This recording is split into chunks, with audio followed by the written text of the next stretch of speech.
apapun dan bagaimanapun, artificial intelligence adalah tools. Sedangkan yang melakukan itikat, niatnya tentu adalah manusianya. Once kita menggunakan AI untuk mengamankan, kita juga harus berpikir kembali bahwa penjahat juga menggunakan AI untuk membobol sistem pertahanan kita. AI telah banyak dipakai untuk membantu kita dalam membangun pertahanan di dunia cyber. Namun kekuatan AI juga bagi penjahat atau peretas juga dipakai juga sebetulnya untuk mempermudah mereka untuk melakukan aksi atau aktivitas kejahatan. AI dari good cop melawan AI dari bad cop. Bagaimana mereka saling mempelajari. AI bertahan mempelajari serangan, AI serangan mempelajari bagaimana cara bertahan.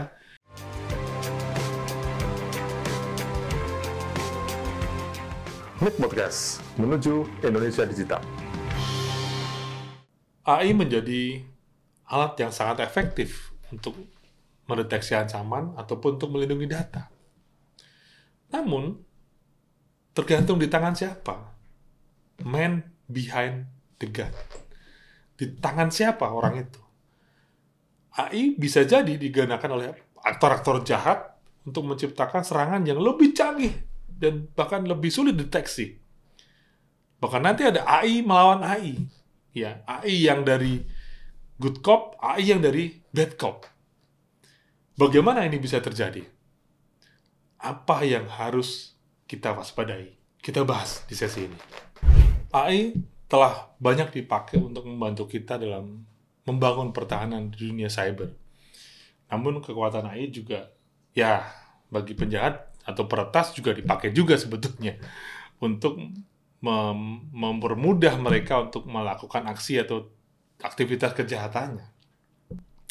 Bagaimana kira-kira aktivitas kejahatan tadi dilakukan oleh peretas dengan menggunakan artificial intelligence?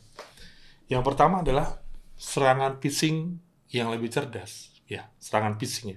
Saya yakin Bapak Ibu semua pernah menerima serangan phishing. Dengan data yang semakin banyak di sosial media, ya, maka akan juga mudah dipelajari hal-hal yang lebih personal tentang seseorang. Sehingga pada saat dia memberikan phishing, akan kelihatan relate banget, gua banget, aku banget, ya itu aku banget. Kok bisa tahu?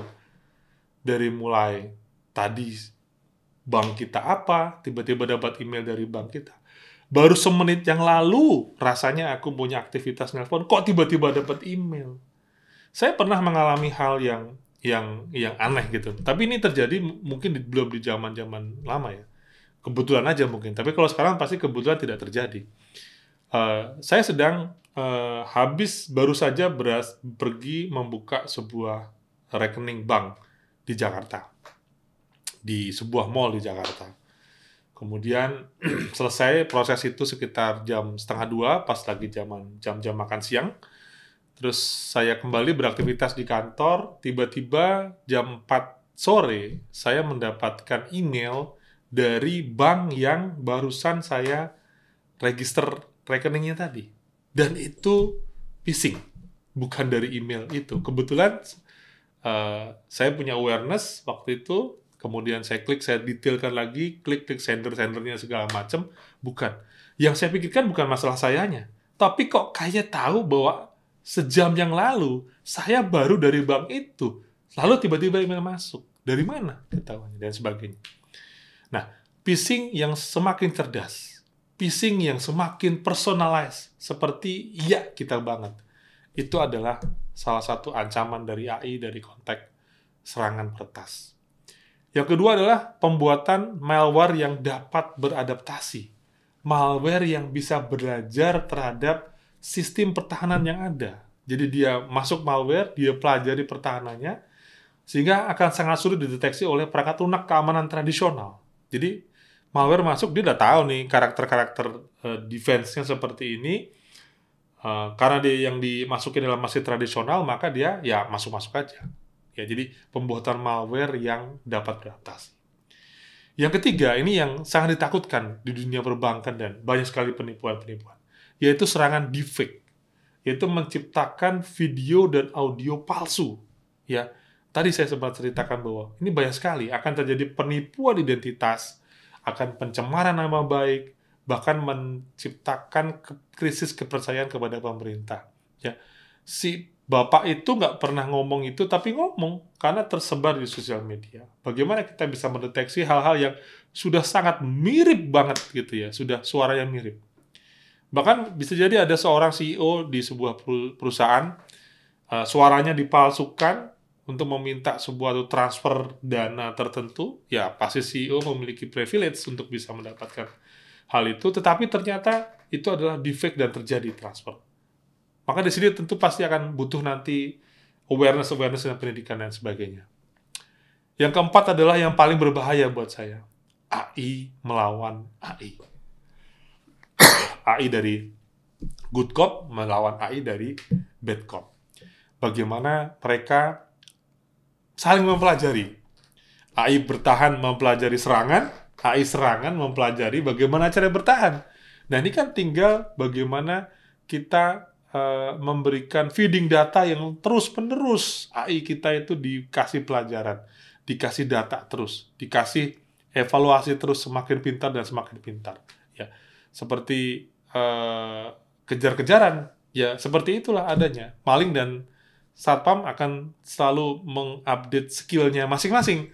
Skill yang lama satpam, ternyata yang malingnya sudah punya skill yang baru, bisa masuk dan selanjutnya. Jadi memang harus continuous learning untuk selalu up to date, mempelajarkan kepada AI-nya kita. Ya, itu 4 hal yang kira-kira bisa menjadi ancaman dari AI buat sistem kita. Jadi terus diupdate AI-nya, salah satunya. Kita dapat menganalogikan bahwa seandainya di rumah kita memiliki robot pintar. Robot pintar ini kita tugaskan untuk menjaga rumah kita dari apapun, ya, dari segala bentuk ancaman, dari maling, dari binatang yang masuk, ataupun dari beberapa hal yang sudah kita set sebelumnya. Ya, robot itu menjaga supaya kita tidak menjadi kecurian, atau istilahnya robot pencegah pencuri. Tetapi malingnya juga punya robot. Tugasnya apa? Mengamati aktivitas robot penjaga tadi ngapain aja. Jadi ibarat kata robot pintar itu memiliki teknologi yang sama, teknologi AI, tapi tujuannya berlawanan. Satu robot pintar untuk menjaga, satu robot pintar untuk meretas. Ya, ini yang sangat menarik kalau kita bisa analogikan menjadi sebuah ancaman, ya, bahwa ternyata sekali lagi statement man behind the gun itu sangat nyata adanya, karena apapun dan bagaimanapun artificial intelligence adalah tools, sedangkan yang melakukan itikat niatnya adalah tentu adalah manusianya. Nah, dari analoginya kita bisa mendapatkan bahwa AI tidak hanya jadi alat yang membantu kita melawan ancaman, tetapi juga menjadi teknologi yang dapat digunakan oleh pihak yang ingin merusak keamanan itu sendiri. Hal itu juga harus dipahami, bahwa once kita menggunakan AI untuk mengamankan, kita juga harus berpikir kembali bahwa penjahat juga menggunakan AI untuk membobol sistem pertahanan kita. So, robot pintar di rumah Anda juga dimiliki oleh maling di luar sana. Ya, begitulah kehidupan, saya yakin. Ada siang, ada malam, ada hitam, ada putih, ya. Ada kebaikan, ada kejahatan. Ya begitulah indahnya dunia ini gitu. Tanpa dua itu kayaknya ya mungkin nggak seru kali dunianya, ya. Sama AI yang digunakan oleh pengaman sama AI yang digunakan oleh peretas. Ya, tetapi tentu kita kan berada di sisi yang akan mengamankan apa yang kita miliki dengan data dan sistem tadi gitu, ya. Lalu bagaimana kita menghadapi ancaman AI ini? Kalau kita bisa bicara masalah yang masa lalu, bagaimana kita menghadapi Skynet zamannya Terminator zaman dulu gitu. Yang pasti adalah kita nomor satu adalah meningkatkan pengawasan dan deteksi AI. Ya, dalam artian di sini adalah kita perlu terus mengembangkan sistem AI sehingga mampu mendeteksi hal-hal atau pola serangan yang diciptakan oleh AI peretas juga. Jadi AI-nya kan semakin canggih, terus belajar dan akhirnya mampu menganalisis pola-pola baru. Gitu. Jadi terus mengembangkan teknik ataupun cara deteksi AI kita sendiri. Continuous learning. Yang kedua adalah kolaborasi antara pemerintah dan dunia industri. Ini penting ya. Melawan AI nggak bisa sendirian oleh satu single entitas saja. Swasta dan pemerintah harus saling bekerja sama untuk bisa saling berbagi informasi. Kita berbagi informasi tentang pola-pola serangan. Oh, ada pola serangan baru ya. Mungkin ya, triple helix, pentahelix bisa dibangun nih hubungannya antara pemerintah, swasta, industri, universitas, akademisi, sosial media, dan sebagainya. Itu bisa saling berbagi informasi untuk menghadapi suatu ancaman yang sama. Maka diperlukan adalah kolaborasi antara pemerintah dan seluruh pihak tadi. Yang ketiga adalah memberikan edukasi dan kesadaran kepada masyarakat bahwa di zaman ini kita mesti punya kehati-hatian lebih dan ekstra terhadap phishing email atau phishing apapun yang kita terima, kepada deepfake tadi, audio video palsu, jangan cepat untuk bisa percaya. Ya, itu yang menjadi hal-hal yang bisa kita ketahui.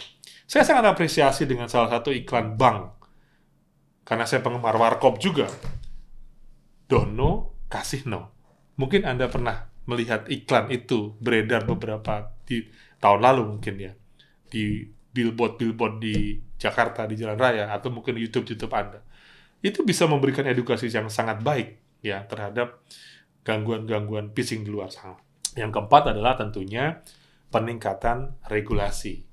Pemerintah harus terus memperkuat regulasi terhadap penggunaan AI agar teknologi AI ini digunakan secara etis dan tidak disalahgunakan oleh pihak-pihak yang jahat. Jadi etik tentu kan lebih perspektifnya kepada himbauan untuk berperilaku baik dan benar. Tapi pada saat terjadi pelanggaran atau tindak pidana, maka kita akan bicara masalah sanksi, denda, dan kurungan penjara. Saya pikir kita harus terus belajar, terus memperbaiki diri. Dunianya memang sudah dunia AI itu, tapi yang pasti 4 hal itu bisa kita terapkan untuk menghadapi ancaman AI dari sisi gelapnya. Dalam setiap kemajuan teknologi, selalu ada 2 sisi mata uang. Satu sisi melindungi, dan satu sisi untuk menyerang. Tantangan kita saat ini bukan hanya untuk mengembangkan teknologi yang kuat, tapi juga menjaga etika dan integritas dalam penggunaannya. Selamat berselancar di dunia artificial intelligence.